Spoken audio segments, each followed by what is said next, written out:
A Adriana me fez uma perguntinha aqui, ó. Vamos lá, Adriana. Perguntinha da Adriana. Ayurveda e Yoga, existe algum estudo aprofundado voltado para esta abordagem?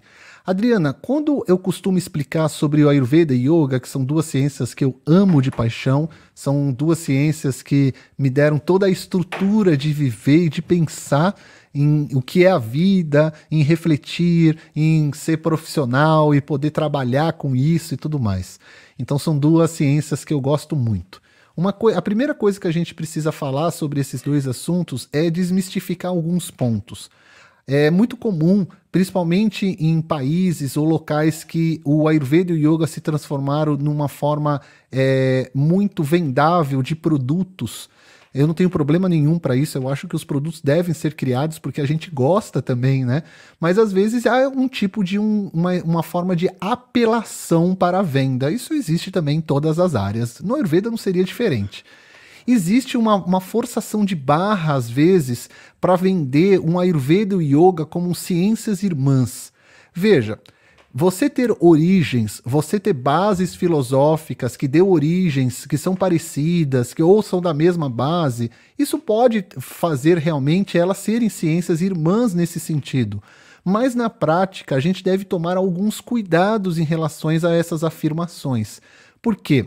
Porque o yoga tem um próprio sistema de pensamento, de desenvolvimento das técnicas e de objetivo, que complementa o Ayurveda. Então é diferente quando a gente fala em um complementar o outro e outro ser integrado um ao outro, perfeito? Então eu costumo sempre dizer para as pessoas assim, estude Ayurveda e estude Yoga, mas estude de forma séria os dois, em locais sérios, escolas sérias, com linhas sérias, porque daí a gente entende os dois de forma, entre aspas, separadas, para poder entender aonde eles se complementam.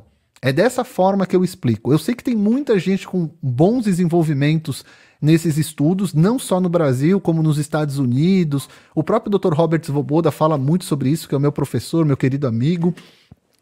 Tem outros professores famosos também que fazem isso, inclusive no Brasil, mas eu sempre falo isso, vamos com calma nesse assunto, né? Porque não é uma engrenagem que simplesmente se encaixa e pronto. Não, tem coisas e visões que até são complementares e são maravilhosas, mas tem visões em alguns pontos que são antagônicos.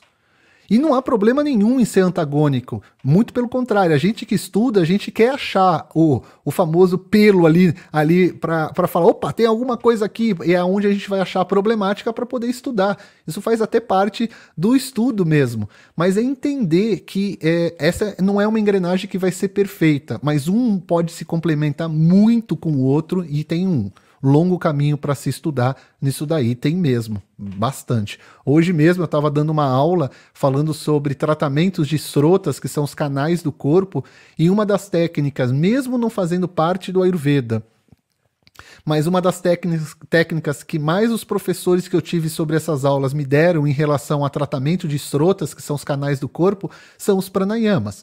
O Dr. Vasant Lad usa muito isso, o próprio Dr. Robert Svoboda, que eu tenho aula direto, ele coloca muito claro, a doutora Cláudia Walsh, eles têm um livro só falando sobre os nadis do corpo, que são os canais, e como controlá-los controlá-los é modo de dizer, né? Como tratá-los, como usar os pranayamas como técnica de controle deles, né? Não controle, né? Para saúde, essas coisas todas. Então, não tem como, né, negar que um se complementa ao outro, mas eles não são uma engrenagem perfeita, mas um tem muito o que se somar ao outro, com certeza, tá? Gostou do vídeo? Aqui embaixo na descrição do vídeo você tem o link para você assistir esse vídeo na íntegra, completão. Você pode assistir toda a entrevista, o bate-papo. Aproveite também, inscreva-se no nosso canal e eu deixo duas dicas bem legais aqui para vocês de outros cortes do nosso canal. Um grande abraço para vocês. Namastê!